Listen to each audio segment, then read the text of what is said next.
Құрбандық шалу кімдерге міндеттейтін болатын болсақ, ең бірінші мұсылман адамға, және де мұсылман, ақыл-есі бүтін, балиғат жасына толған, және де тұрғылықты болған, сапардағы емес, және де нисап мөлшеріндегі байлығы бар адамға міндетті етеміз.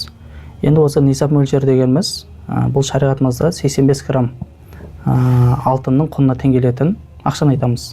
Енді қазіргі өлшемі 3.800.000 4 миллион теңге көлемінде 4 миллионның көлеміндегі ақша. Осындай көлемде байлық иесі болатын болса, байлығы бар адам, ол адамға мысалы құрбандық шалу міндетті болады деп айтамыз. Немесе бізде нисап хирман деген нәрсе бар.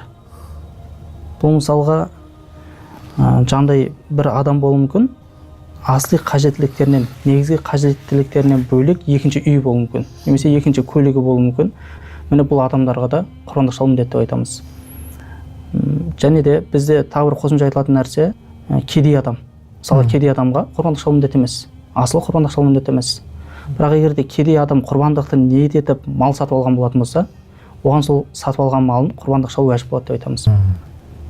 Тағы да бір қосымша ақпараттар айтуға болады. Мысалға, егер де сол құрбандық малын сатып алды, және де сол мезеттерде құрбандық күндерінде құрбандығын шалған жоқ. Онда ол адамға сол тірі күйінде құрбандыққа шалмастан, тірі күйінде сатып алған малын садақа етіп жүру керек деп айтамыз. Біреуге садақа, мұқтаж жандарға беріп жүру керек. Мұқтаж жандарға. Өте құнды, көп айтылмай жүрген мәліметтердің бірі десек те болады. Рахмет сіз. Жаңағы көбінесе біз кейде түсінеміз ғой, құрбан нисап мөлшері толу тура зекеттікіндей бір жыл болу керек, бірақ ондай шарт жоқ қой құрбан мәселесіне. Құрбан шалуда болса, бір жыл зекет дегенде бір жыл жаңа хаул дейді ғой бізде. Бір жыл айналым болу шарт емес. Толса болды дейсің. Зекет сол құрбан күндерінде мысалға нисап мөлшеріне толса бітті, ол кісі байлық иесі болып саналады. Нисап мөлшерінде сол кісіге міндетті болады деп айтамыз. Рахмет сіз, алла разы болсын.